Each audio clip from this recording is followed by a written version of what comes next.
The cast iron stayed seasoned so long it turned black, and the woman standing over it never reached for a cookbook.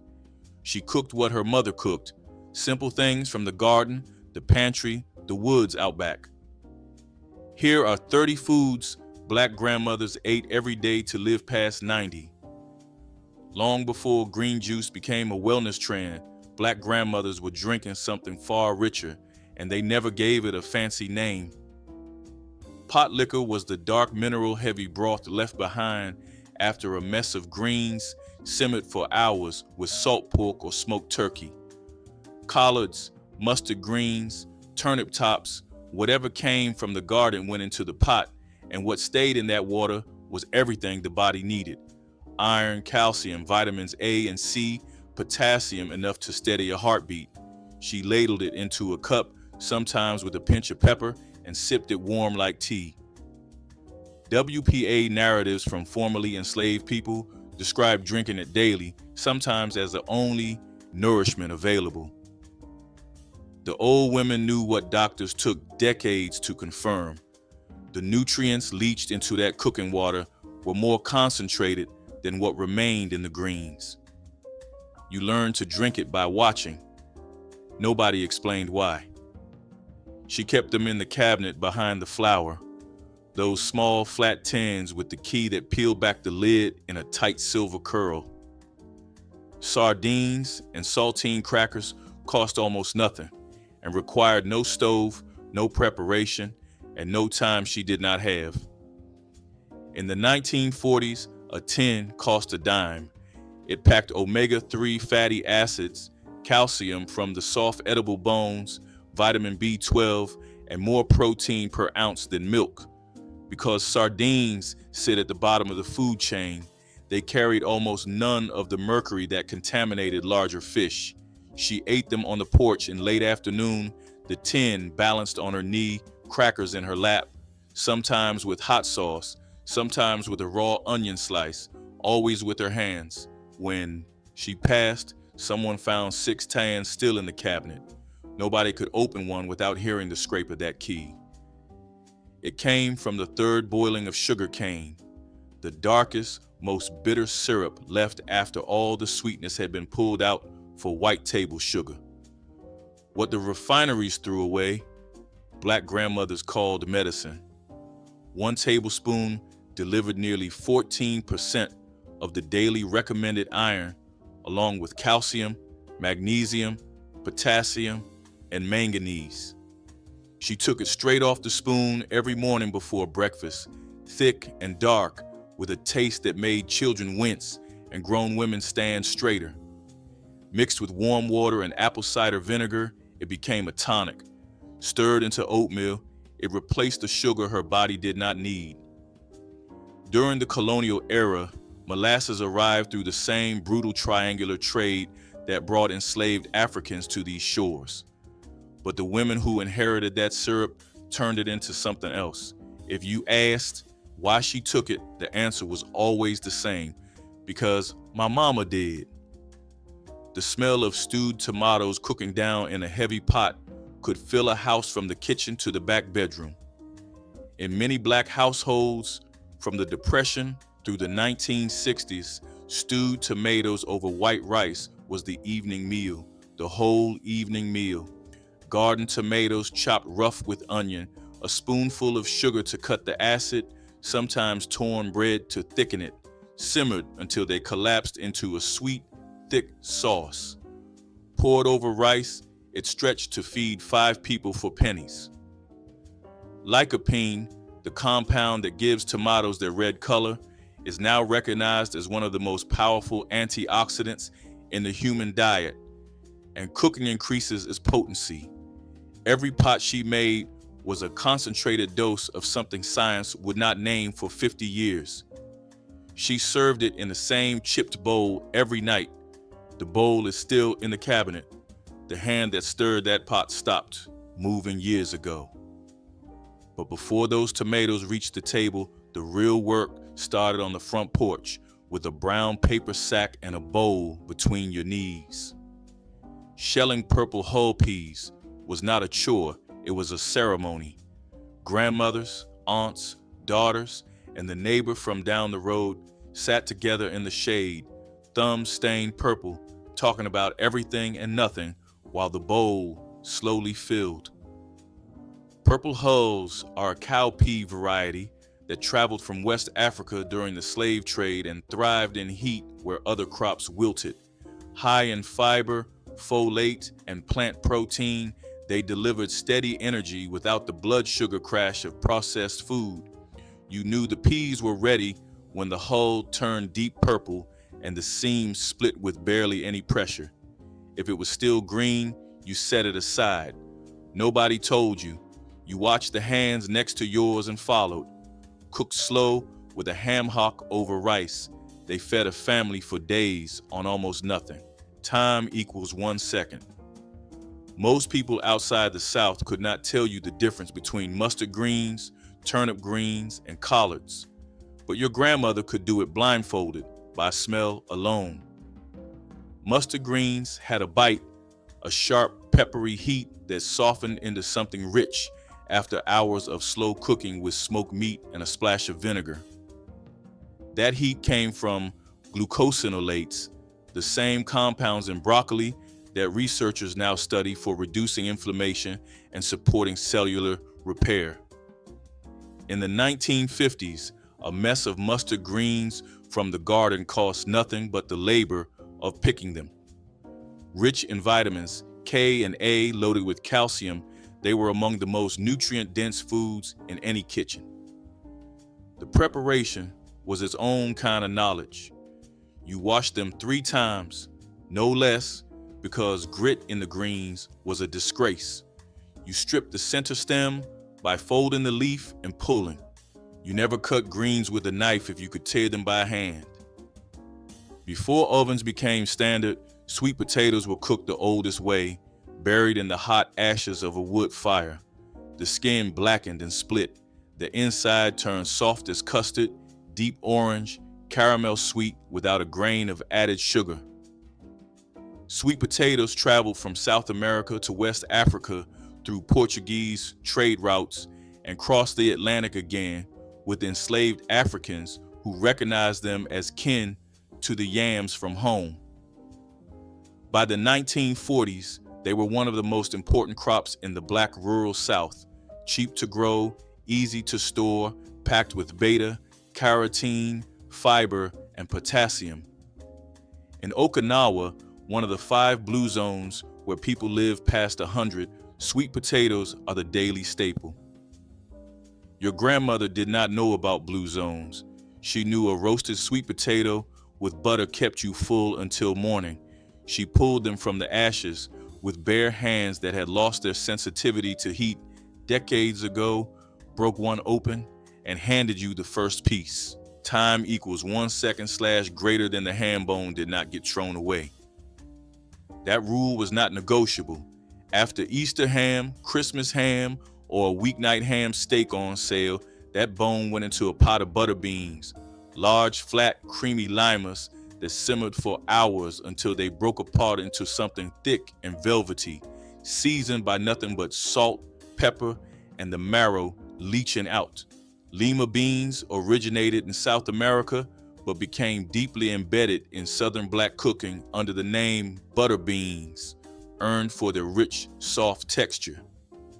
Combined with rice, they formed a complete protein, all 9 essential amino acids, without a single cut of meat on the plate. A pound of dried butter beans in the 1950s cost less than 15 cents and stretched across 3 meals. The women who cooked them understood economy at a level no app will ever reach. After she passed, the family found 3 ham bones wrapped in wax paper in the back of the freezer. She had been saving them. In the winter, when the trees were bare and fresh fruit was a memory, she reached for a mason jar of peaches put up the previous August. Home-canned peaches, halved, nestled in light syrup, sealed while still hot, were preservation passed through generations of Black women in the South. Those who did not can their own bought the store brand in tall tin cans from the bottom shelf of every rural grocery. Either way, canned peaches appeared after supper in a small bowl, sometimes with syrup, sometimes with crumbled biscuit on top. The vitamin C survived canning better than most people realize, and the fruit gave fiber and potassium in a season when fresh produce was expensive. She had a system. Jars from August went to the back. Last year came forward. You ate the oldest first. You never opened the new ones early. That discipline showed up in everything she did, not just the pantry. If you grew up in one of these kitchens, you remember the smell? Sharp, hot, and impossible to hide. She peeled the clove of raw garlic every morning, sometimes two, and chewed it before she ate anything else. When you asked why, she said it cleaned the blood. When you pressed, she told you to hush. Raw garlic contains allicin, a compound released when the clove is crushed or chewed that lowers blood pressure, reduces cholesterol, and fights bacterial infection. A review of clinical trials found garlic supplementation significantly reduced blood pressure in people with hypertension. Black women have historically faced disproportionate rates of heart disease, and the grandmothers who chewed garlic every morning were directly treating the condition most likely to shorten their lives, without knowing a single word of the science behind it. Her mother chewed garlic. Her grandmother chewed garlic. She outlived most of the people who called it superstition. The garlic came from the garden, but some of the most powerful foods these women ate came from no garden at all, from the ditch bank, the fence row, the edge of the woods. Poke salad was young pokeweed shoots gathered in early spring before the stalks turned red and the toxins concentrated. Rich in vitamins A and C, iron and calcium, they were a free source of nutrition that rivaled store-bought greens. But pokeweed is poisonous raw. The leaves had to be boiled in 3 changes of water: roll and boil, drain, refill, boil again, drain, refill, boil a 3rd time before they could be fried in bacon drippings with onion and salt. A mistake meant sickness. Getting it right meant survival. Allen Canning Company sold canned poke commercially until 2000, when nobody would supply the plant anymore. The grandmothers, who knew which shoots to pick and exactly how many boils it took, carried knowledge that no cookbook ever captured. A head of cabbage in the 1950s cost a nickel, weighed 3 pounds, and fed a family of 6 for 2 days. No other vegetable came close. She bought cabbage the way other people bought bread, every week without thinking, because it held her kitchen together. Cooked low with apple cider vinegar, black pepper, and whatever smoked meat was on hand, a ham hock, fatback, or the rind from salt pork. It filled the house with a smell that meant supper was close. That vinegar did more than add flavor. Acetic acid supported digestion and helped the body absorb iron from the greens and beans sharing the plate. Cabbage belongs to the cruciferous family that modern nutritionists now consider one of the most cancer-protective food groups on earth, dense with vitamin C, vitamin K, and soluble fiber. She did not call it cruciferous. She called it Tuesday night. Nobody questioned why. Every spring, when the ground softened and the sap started moving, she sent the children into the woods with a shovel and a paper sack. They were looking for sassafras roots, thin, reddish, fragrant runners just below the surface that smelled like root beer the moment you snapped them. Sassafras tea was a spring tonic across the rural South, brewed by Black and indigenous communities alike for generations. The roots were scrubbed, chopped, and boiled until the water turned a rusty amber. She drank it hot, sometimes sweetened with a spoonful of honey. She called it a blood purifier, something to wake the body up after winter. The root contains saffrole, a compound the FDA flagged in the 1960s, which caused commercial sassafras products to vanish from shelves. But the women who brewed it from the woods never stopped. They trusted the trees more than the agency. By the 1980s, the young Sassafras diggers had moved to cities and the roots stayed in the ground. It was not a recipe, it was a ritual. After supper, when the dishes were done and the kitchen was cooling, she crumbled a square of leftover cornbread into a tall glass, poured cold buttermilk over it, and ate it with a long spoon. Cornbread and buttermilk was the nightcap of the Black rural South, a habit so common and so quiet that most people under 50 have never heard of it.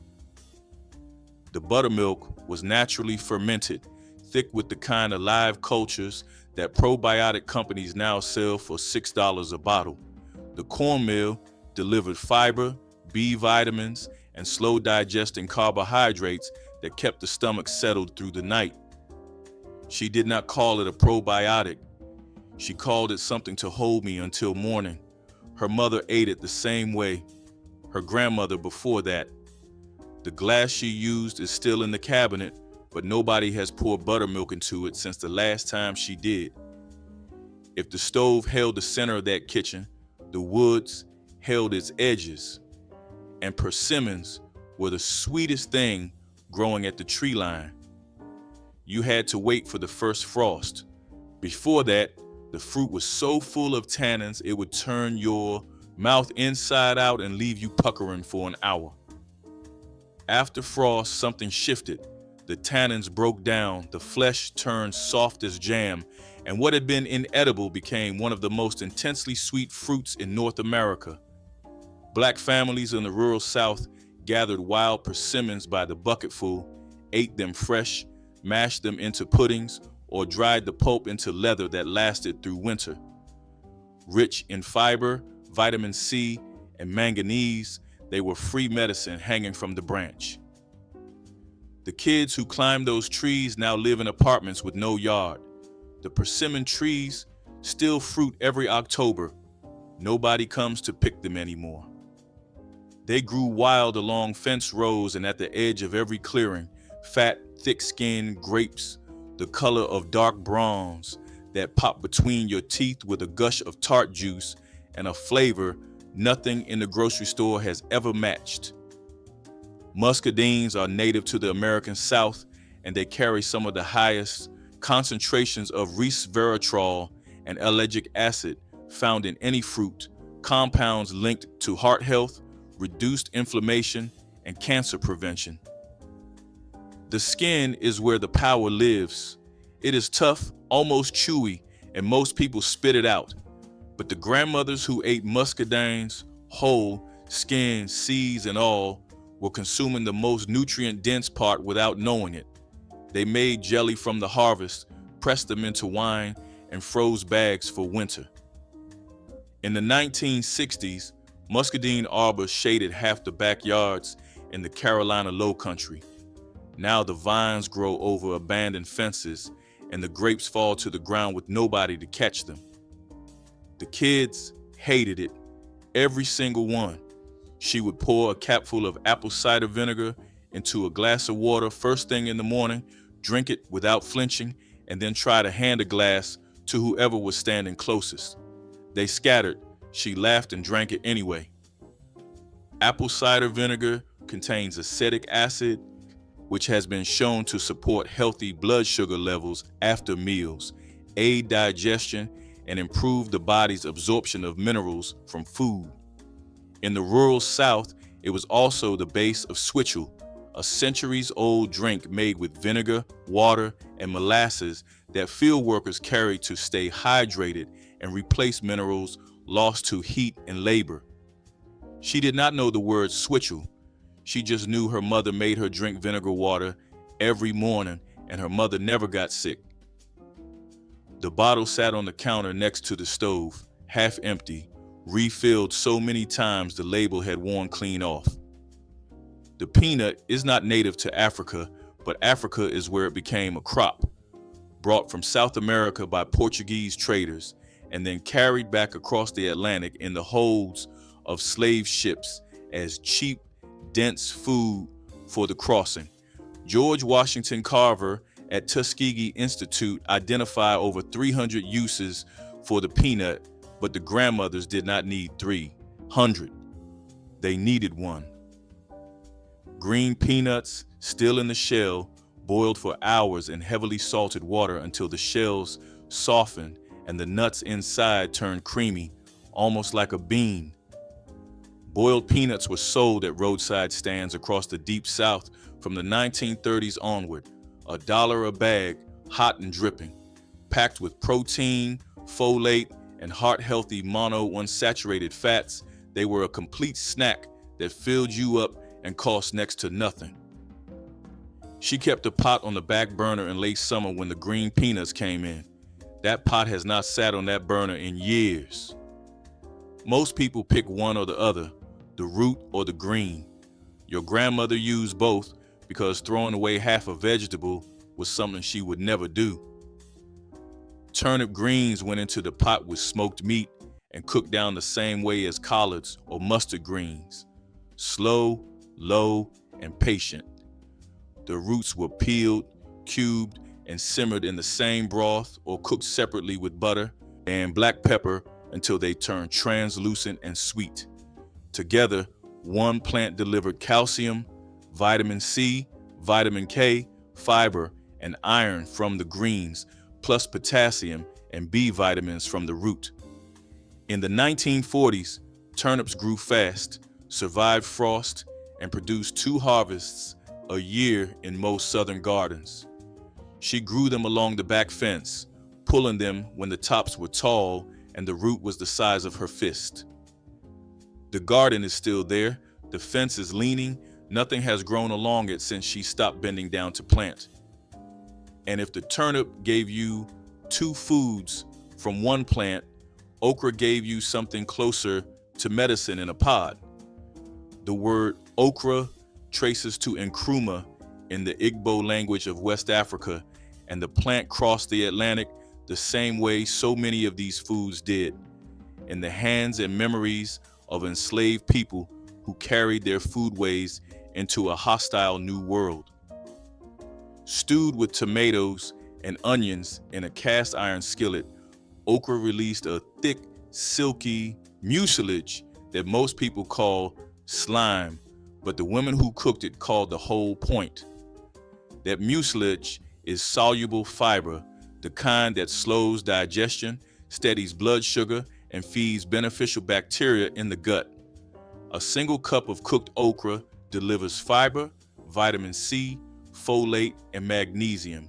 She fried it sometimes, but the stew was the everyday version, cheap, filling, and ready in 30 minutes. The skillet she used had been her mother's before her. It never once left that stove. The fig tree grew next to the porch so close you could reach from the rocking chair and pick one without standing up. Every black neighborhood in the Deep South had at least one house with a fig tree, and everybody knew which house it was. The fruit ripened in waves through July and August, soft, heavy, split open at the bottom to show the pink flesh inside, warm from the sun and so sweet it barely needed chewing. Fresh figs deliver fiber, potassium, calcium, and magnesium in a package that tastes like dessert but works like fuel. The ones she could not eat fresh, she preserved, fig preserves in half-pint jars, lined up on the pantry shelf, dark and jeweled, pulled out in January when summer felt impossible. She gave jars to neighbors, to the church, to anyone who came by. The tree outlived her by 7 years before somebody cut it down to widen the driveway. She put the eggs on before the coffee. Every morning, same pot, same number, 2 eggs into cold water, brought to a boil, pulled off the heat, and covered for exactly 10 minutes. She did not own a timer. She just knew. Hard-boiled eggs were the cheapest complete protein available to black families who kept chickens in the yard, which, in the rural South through the 1960s, was nearly all of them.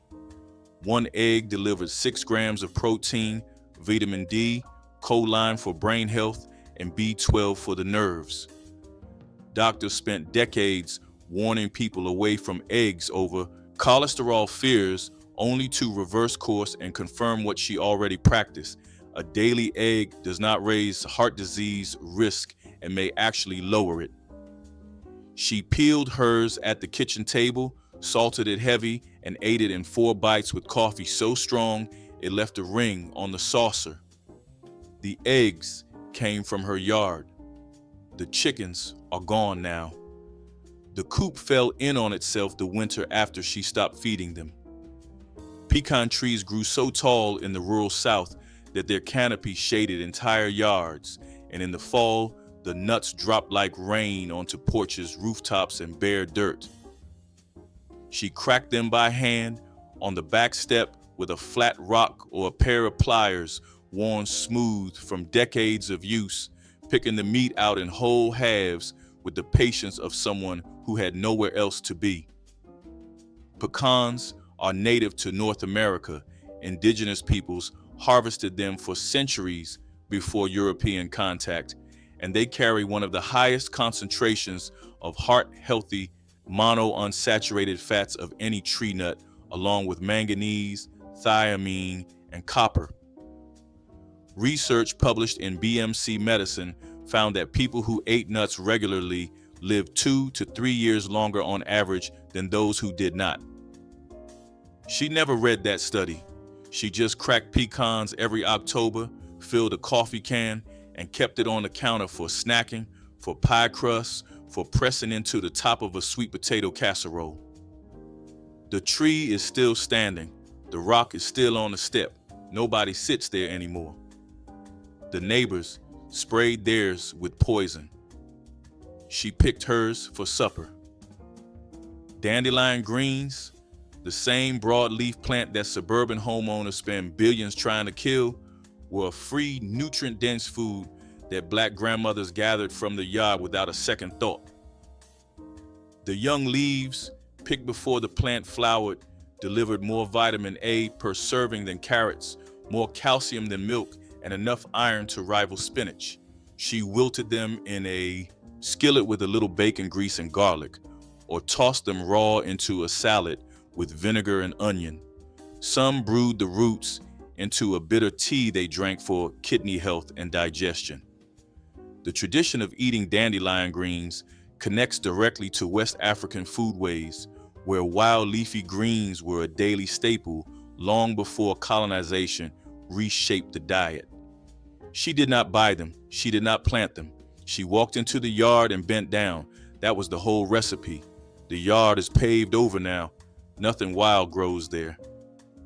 If dandelion greens came free from the yard, sorghum syrup came from something far older, a tall, reedy grass that enslaved Africans carried to this continent in the form of seeds hidden in their hair and clothing. Sorghum was planted, harvested, and pressed on small farms across the South. The juice boiled down in wide, shallow pans over open fire until it thickened into a dark amber syrup with a flavor somewhere between honey and molasses, but sharper, more mineral, more alive. It poured slow and heavy over biscuits, cornbread, and pancakes in households that could not afford refined sugar. Sorghum is rich in iron, potassium, and antioxidants, and unlike white sugar, it carries nutrients that actually feed the body instead of depleting it. By the 1980s, high fructose corn syrup had replaced sorghum on most tables. The small presses rusted, the fields went fallow. She kept a jar in the pantry until the day she died, and when the family cleaned out the kitchen, they found it half full, the lid stuck tight, still good. The pot went on the stove before sunrise and did not come off until supper. Pinto beans simmered all day, soaked the night before, rinsed, then cooked low with onion, garlic, and a ham hock or a piece of salt pork until the broth turned thick and the beans split soft against your tongue. In every blue zone on earth, beans are the dietary cornerstone. They deliver fiber, folate, iron, magnesium, and plant protein in a package that costs almost nothing. In the 1940s, dried pintos, sold for about 5 cents a pound. A single bag fed a family for a week when stretched with rice and cornbread. She made them every Monday.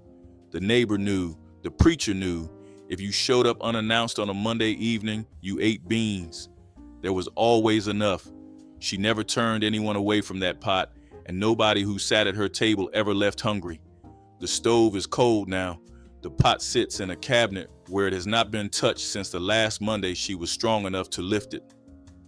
A thick slice of raw onion appeared beside almost everything she served, next to the beans, on top of the cornbread, tucked inside a sandwich, eaten straight off the cutting board with a sprinkle of salt while she cooked. Nobody asked for it.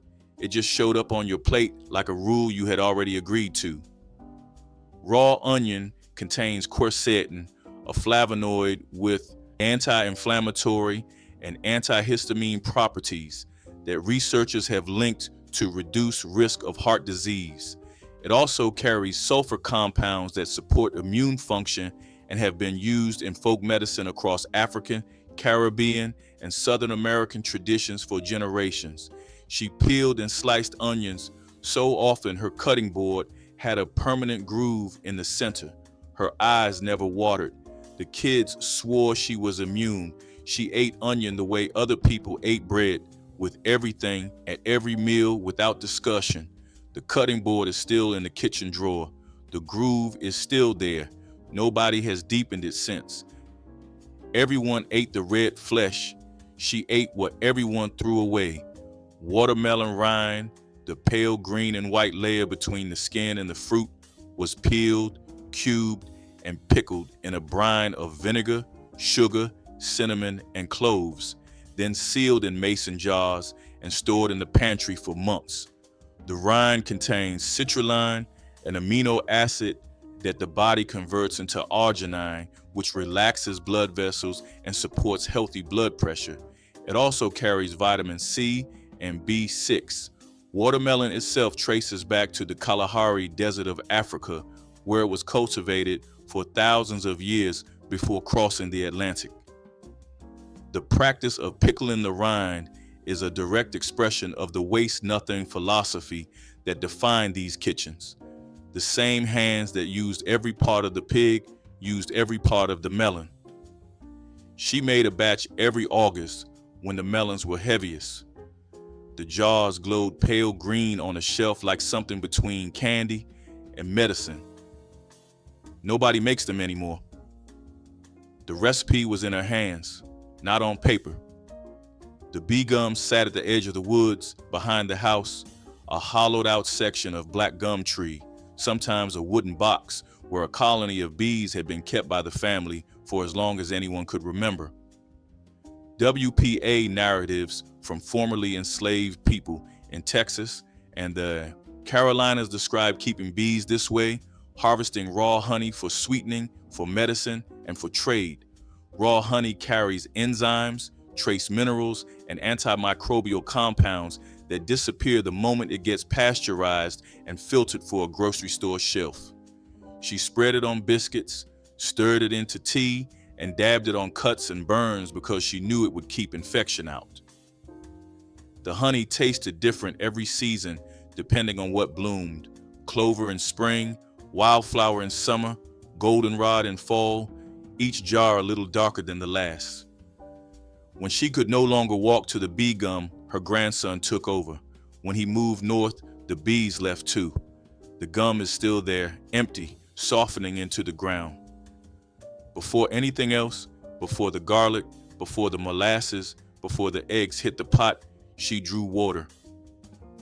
Cold, clean well water pulled up by hand in a metal bucket on a rope that had been replaced so many times the pulley was worn smooth. She drank a full glass before breakfast every morning of her life. No coffee first, no juice, water.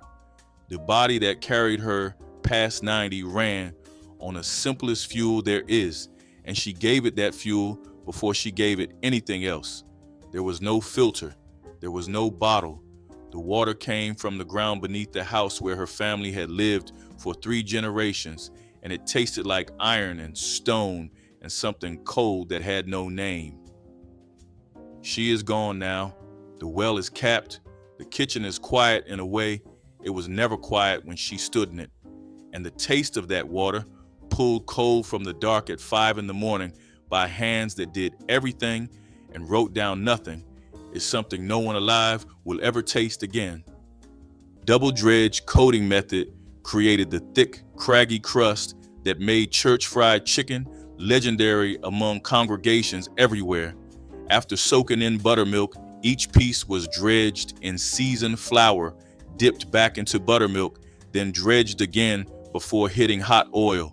This double coating built layers that fried into ridges and peaks of golden crunch that shattered beautifully. Grandmothers worked quickly to prevent coating from becoming gummy, keeping one hand dry for flour and one wet for buttermilk throughout the entire process. The technique required practice. Too light a touch and coating fell off, too heavy and it became dense and chewy. Some added cornstarch for extra crispiness, while others insisted pure flour was the only proper way. Crackling cornbread brought crunch and richness to the table by folding crispy pork cracklings directly into the batter before baking. Grandmothers rendered fat back until golden and crisp, then chopped those cracklings into small pieces that studded the cornmeal mixture. The batter was poured into a smoking hot cast iron skillet greased with lard, creating that signature crispy bottom crust. Each bite delivered earthy cornmeal sweetness, interrupted by salty, crunchy pork that melted slightly from the oven's heat. This bread stretched precious meat scraps into something that made plain beans feel like a feast. Children fought over corner pieces where cracklings concentrated and edges turned extra crispy. The bread kept well for days, improving as pork fat continued seasoning the crumb. Lard render frying was how grandmothers achieved that impossibly golden crust with flavor vegetable oil could never match. The lard came from rendering pork fat saved from previous meals, strained clean and stored in jars until frying day arrived. Grandmothers heated lard slowly in heavy cast iron, testing temperature by dropping flour bits and watching how they bubbled. This fat created a crust that shattered on first bite while keeping meat perfectly moist inside. It added subtle richness that modern oils simply cannot replicate. Families who raised their own hogs had the freshest lard, but store-bought versions still outperformed anything else. The used lard was strained after frying and saved for the next batch, building layers of seasoned flavor over time.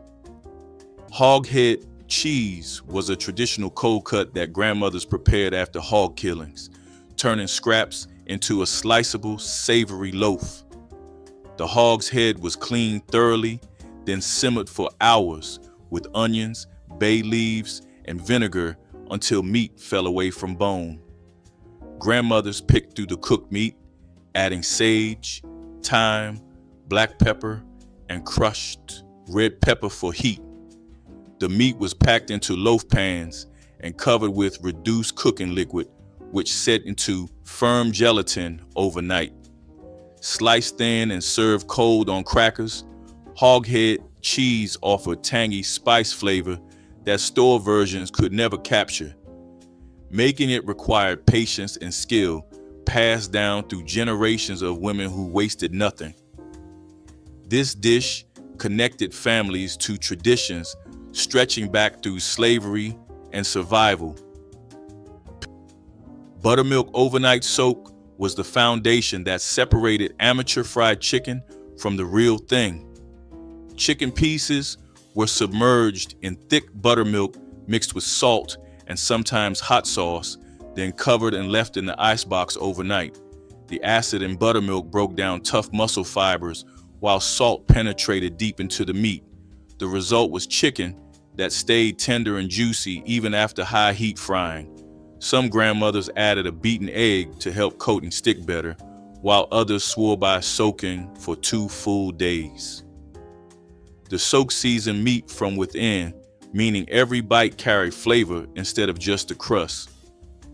Children never witnessed this step because it happened late at night, making the final product seem like pure kitchen magic. Molasses pulled candy was a family project that turned simple ingredients into chewy, golden ropes of sweetness shared across generations. Grandmothers boiled molasses with sugar and vinegar until it reached the hard crack stage, testing by dropping bits into cold water. The hot mixture was poured onto greased platters and allowed to cool just enough to handle. Then the pulling began, with buttered hands stretching and folding until candy transformed from dark brown to golden with light texture. Children took turns pulling, arms growing tired, but spirits high as candy changed color before their eyes. The finished ropes were twisted and cut into pieces that stayed chewy for days. Making pulled candy brought families together on winter evenings when entertainment meant creating something sweet from nothing. Cast iron seasoned skillet technique meant the pan itself contributed flavor built up over decades of use. Grandmothers never washed these skillets with soap. They wiped them clean, heated them dry, and rubbed them with oil to maintain the black coating. The seasoned surface created natural non-stick properties that let chicken release perfectly without tearing the crust. Heat distributed evenly across the heavy bottom, eliminating hot spots that could burn some pieces while undercooking others. Some grandmothers used the same cast iron their own grandmothers had cooked in, making each piece a connection to generations past. The pan's weight kept oil temperature stable when cold chicken was added, preventing the soggy crust that came from temperature drops. Chow chow relish was a colorful vegetable preserve that grandmothers canned at summer's end when gardens overflowed with produce. Green tomatoes, cabbage, onions, and peppers were chopped fine and salted overnight to draw out moisture and develop flavor. The vegetables simmered in a tangy mixture of vinegar, sugar, mustard seed, and turmeric until they softened slightly but retained their crunch. Hot jars were filled and processed in boiling water baths to seal for winter storage. Served alongside beans or greens that needed brightening, chow chow added acid and crunch balancing rich foods perfectly. Making chow chow was a social event, with women gathering to chop, stir, and share stories. This relish represented the art of preservation that kept families fed when fresh vegetables disappeared with frost. Church social bird was fried chicken, prepared specifically for after-service gatherings where reputation was at stake. These chickens were selected for uniform size, so every piece cooked evenly, seasoned generously, because food would sit on tables for hours. Grandmothers started Saturday night soaking birds and mixing seasonings, so Sunday morning meant only coating and frying. The chicken was fried darker than usual to stay crispy at room temperature, packed in towel-lined baskets rather than covered containers that trapped steam. Every grandmother had competitors at these gatherings, and empty platters told who won. Children learned early that taking from another family's basket was serious violation. This chicken represented a grandmother's entire culinary reputation. Fried fatback was the foundation of flavor in African American kitchens, rendering golden lard while creating crispy slices that seasoned greens, beans, and everything in between. Grandmothers sliced thick pieces from salted pork back and fried them slowly in cast iron until the fat melted and edges turned golden brown. The rendered fat was saved in coffee cans, becoming the essential cooking medium for countless dishes. The crispy pieces were eaten as a side, crumbled over vegetables, or enjoyed with cornbread between meals. For families with limited money, fatback provided both seasoning and substance from one affordable cut. Children grew up with the sound of sizzling pork filling morning kitchens. This technique represented resourcefulness, turning one ingredient into both flavor and fuel.